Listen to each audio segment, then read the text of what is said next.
Graça e paz, amados irmãos aqui da Igreja Batista Jardim Marajoara, os nossos irmãos aqui da igreja, amigos que têm nos visitado aqui virtualmente, têm acompanhado os nossos vídeos, os nossos cultos, sejam todos muito bem-vindos. Hoje vamos continuar o nosso estudo pelo livro de Provérbios, o livro da sabedoria de Deus. Temos meditado nesse livro nas nossas quartas-feiras. E eu quero te desafiar que após assistir esse vídeo, você dedique um momento de oração, um tempo valioso, precioso mesmo, em que você se desligue de tudo e dedique esse tempo para o Senhor, tá bom? Hoje eu quero meditar com os irmãos no capítulo 6 do livro de Provérbios, e eu gostaria de ler os versículos 6 a 11. Diz assim: observe a formiga, preguiçoso, reflita nos caminhos dela e seja sábio. Ela não tem nem chefe, nem supervisor, nem governante. E ainda assim armazena suas provisões no verão e na época da colheita ajunta o seu alimento. Até quando você vai ficar deitado, preguiçoso? Quando se levantará de seu sono? Tirando uma soneca, cochilando um pouco, cruzando um pouco os braços para descansar? A sua pobreza o surpreenderá como um assaltante, e a sua necessidade lhe virá como um homem armado. Meus irmãos, eu não sei vocês, mas quando eu olho para esse texto, eu fico surpreso como Deus se utiliza das coisas para nos ensinar, e como nós podemos aprender mais a respeito de Deus e a respeito da maneira como nós temos que viver para Deus através da sua própria criação. Nesse texto aqui nós vemos Salomão, esse homem tão sábio, tão abençoado por Deus, tirando uma lição valiosíssima a partir da observação de pequenas formigas. São insetos, que fazem parte do nosso cotidiano, mas muitas vezes nós nem notamos, Só notamos quando elas estão ali em grande quantidade, pela nossa casa, ou quando elas sobem em algum alimento que nos interessava, E aí sim nós observamos a formiga. Mas se nós mantivermos os nossos olhos atentos, elas estão em vários lugares e podemos ver elas sempre organizadas, trabalhando, E aqui nesse texto, Salomão então utiliza dessa observação para nos falar a respeito de um pecado que nós devemos evitar na nossa vida. A preguiça. O livro de Provérbios, ele vai citar e condenar por 16 vezes a questão da preguiça, Ele vai falar a respeito dos preguiçosos, não só aqui, nesse capítulo, mas em outros momentos também ele volta a falar a respeito dos preguiçosos, chamando a atenção para isso mesmo, que nós devemos tomar muito cuidado para não nos tornarmos preguiçosos e evitar esse pecado. E quem é o preguiçoso? Vamos deixar bem claro aqui. O preguiçoso é aquele que não quer trabalhar, Ele quer apenas viver consumindo os bens gerados por outras pessoas, através do trabalho e do suor de outras pessoas, mas eles mesmos não produzem e não ajudam ninguém. E o texto nos mostra aqui que uma das características mais fortes dos preguiçosos é a vontade de dormir de forma exagerada. Não estou condenando aqui o ato de dormir. Dormir é bom, é algo que o Senhor nos deu mesmo, Nós precisamos dormir para descansar o nosso corpo, para recuperar as nossas energias, Ele faz muito bem mesmo para o nosso corpo. Em Eclesiastes, capítulo 5, versículo 12, Salomão diz que o sono do trabalhador é ameno, quer coma pouco, quer coma muito. Então, quando o trabalhador vai descansar depois de um dia de trabalho, aquele sono ele é gostoso, Ele dorme ali despreocupado, consegue descansar, é um sono doce, Mas o excesso faz mal, O sono, então, o ato de dormir deve ter um limite. Então, quando nós passamos a desperdiçar o nosso tempo tão precioso que o Senhor nos dá, nós estamos sendo, na verdade, péssimos administradores. Precisamos lembrar que não temos nada aqui nesse mundo, né? Somos apenas mordomos. Deus coloca coisas na nossa mão, né? Dinheiro, relacionamentos, né? Pessoas, e Deus coloca o tempo também para nós cuidarmos e administrarmos. E um dia prestaremos contas ao Senhor sobre o que fizemos, então, com cada uma dessas coisas que o Senhor tem nos dado.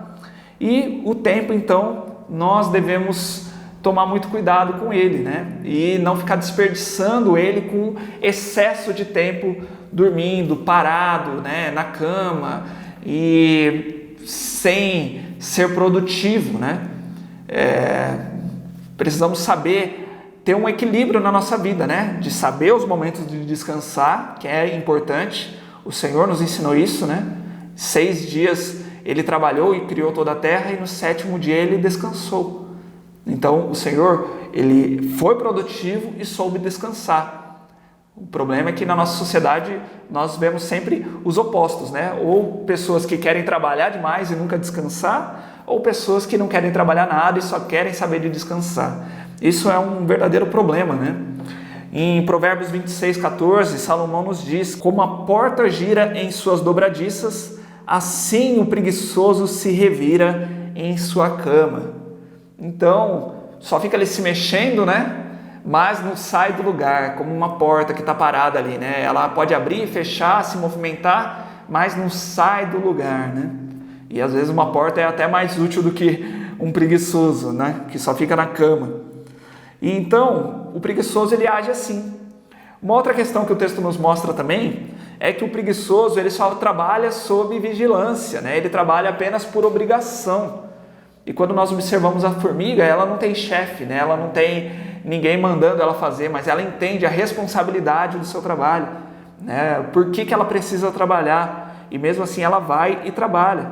Mas o preguiçoso não, ele vai sempre por obrigação, vai arrastado, faz corpo mole, reclama, fica irritado, né? Fica querendo dar atestados, né? Para não precisar trabalhar, faz o mínimo possível, né? E acaba irritando todo mundo que trabalha com ele, né? Olha o que Salomão também diz em Provérbios 10:26: como o vinagre para os dentes e a fumaça para os olhos, assim é o preguiçoso para aqueles que o enviam. Então aqui ele nos mostra como é irritante trabalhar com um preguiçoso, né? É como um vinagre no dente, né? Ou seja, aquele gosto de vinagre na boca, aquele gosto azedo, ruim, né?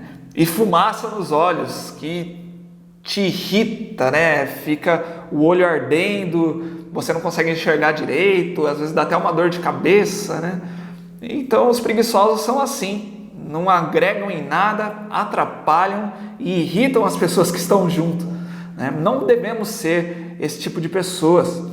A formiga aqui no texto já nos ensina como agir com sabedoria, né? A formiga ela está preocupada com o seu futuro, ela reconhece que os dias bons que ela está vivendo vão ajudar os dias difíceis lá na frente. Então os dias de verão são os momentos em que ela vai acumular comida para os dias de inverno. Embora Jesus tenha nos ensinado, né, que nós não devemos andar ansiosos com relação ao dia de amanhã, e é uma verdade mesmo, né? Não devemos ficar com essa preocupação excessiva, mas não quer dizer também que nós devemos, né, agir de qualquer maneira. Em vários outros textos da Bíblia, a Bíblia nos ensina a trabalhar no período da colheita, né? A trabalhar nesse período de cultivar, de colher, para armazenar para os dias difíceis, para os dias em que não teremos a colheita, né? Então, devemos aproveitar os dias bons, né? E ser bons administradores desse tempo, né? De tudo aquilo que o Senhor tem colocado nas nossas mãos, e nos preparando para que, se acontecer de vir dias difíceis, que estejamos preparados, sabendo que então o trabalho de hoje já é uma bênção do Senhor, tanto para o dia de hoje e quem sabe até para o dia de amanhã, né? O Senhor já está nos abençoando hoje para o dia de amanhã. Nós podemos observar isso nesse momento de pandemia, né? Como que aquelas pessoas que eram desorganizadas financeiramente, talvez tiveram até condições de fazer uma reserva financeira, mas não fizeram e ficaram sofrendo então nesse período, não é verdade? Então devemos pensar assim nos dias lá da frente, né? Não gastar tudo aquilo que nós recebemos, né, de forma irresponsável, administrar, guardar, ter uma reserva financeira, né, nos preparar para os dias difíceis. O versículo 11 nos mostra o que acontece com o preguiçoso. Ele certamente não vai prosperar pelas vias legais, né, e pelas bênçãos de Deus. E logicamente, né, para nós cristãos, qualquer tipo de prosperidade é somente com as bênçãos de Deus. O mundo pode entender que prosperidade é ter excesso de riquezas, mas nós não entendemos que é isso. Para nós, prosperidade é ser abençoado por Deus. E o preguiçoso, então, não é abençoado por Deus. E ele certamente enfrentará dificuldades, a pobreza, passará por necessidade. Não estou dizendo aqui que todas as pessoas que são pobres, que passam por essa situação, né, de pobreza, são pessoas preguiçosas, tá? Às vezes Deus permite, né, que pessoas, que servos seus, não tenham muitos recursos financeiros, mas a palavra de Deus promete que nenhum servo de Deus passa por necessidade. Então, por mais simples que seja a vida da pessoa, ela sempre vai ter o pão de cada dia, né? Sempre vai ter ali um lugar para dormir, vai ter a sua água, né? Talvez não tenha luxos, mas vai estar sempre sendo cuidada pelo Senhor. E vai ter a bênção da presença do Senhor também, que é o mais importante para as nossas vidas. Mas o preguiçoso não vai ter a bênção do Senhor, não vai ter essa presença do Senhor e vai passar por necessidade. Eu tenho certeza que não é isso que você quer para a sua vida, né? Então, nós devemos meditar sobre isso, devemos ensinar isso para as pessoas que estão conosco, né? E devemos exortar aquelas pessoas que nós vemos que são preguiçosas também, né? Que não gostam de trabalhar. O Novo Testamento nos ensina muito sobre isso. Eu quero ler aqui com os irmãos 2 Tessalonicenses 3, de 10 a 12, onde Paulo nos ensina: quando ainda estávamos com vocês, nós lhes ordenamos isso. Se alguém não quiser trabalhar, também não coma, pois ouvimos que alguns de vocês estão ociosos, não trabalham, mas andam se intrometendo na vida alheia. A tais pessoas ordenamos e exortamos no Senhor Jesus Cristo que trabalhem tranquilamente e comam o seu próprio pão. Olha aí, né? Então devemos tomar esse cuidado, né? Lógico, todas as pessoas necessitadas que nós vemos, nós devemos ajudar sim. Mas quando você observa que a pessoa é apenas preguiçosa e está se aproveitando de você, você deve exortar essa pessoa, ensinar a palavra de Deus para ela e animar que ela precisa mesmo trabalhar. Ela precisa correr atrás também, né? Ser obediente ao Senhor, pedir as bênçãos do Senhor e clamar para que o Senhor abra uma porta de emprego para ela. E que ela honre esse trabalho que o Senhor vai dar, né? Trabalhando com afinco, com obediência, com responsabilidade, não fazendo corpo mole, né? E sendo irritante, né?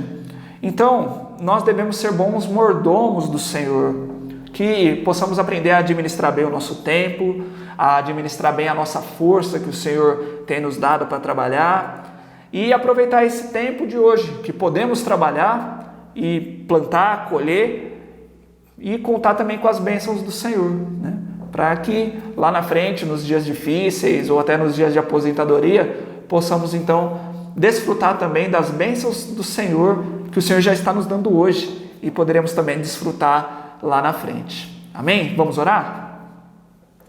Pai amado, eu louvo e engrandeço o seu santo nome, porque o Senhor é tão maravilhoso, Pai. A tua palavra é tão rica, nos ensina sobre diversas áreas da nossa vida e nos mostra, Pai, que o trabalho é uma bênção do Senhor, uma dádiva tua, Pai. Ó Deus amado, nos ajuda a sermos sempre responsáveis, obedientes e dedicarmos, Pai, a nossa força, o nosso empenho para aquilo que o Senhor tem colocado nas nossas mãos, Pai. Que sejamos bons mordomos, administradores e que possamos sempre Te agradar com o nosso trabalho e desfrutar as bênçãos que o Senhor tem reservado para nós através do nosso trabalho, através dos esforços das nossas mãos, Pai. Sabemos, ó Pai, que nada conseguimos se não for pelo Senhor, se não for pela Tua bênção, Pai. E nós Te agradecemos por isso, Pai. Continua nos abençoando, nos protegendo, nos guardando. Cuida, Pai, da nossa igreja. Esteja nos abençoando, Pai, nesses momentos difíceis. E nos ajuda, Pai, porque essa situação do coronavírus passe logo, Pai, que ela vá embora o quanto antes, Pai. Nós clamamos por isso, Deus. Em nome de Jesus. Amém. Amém. Que Deus te abençoe. Tenham todos um excelente final de semana, né? Uma continuação de semana. E nós nos encontramos novamente aqui no domingo no nosso culto, tá bom? Que Deus abençoe.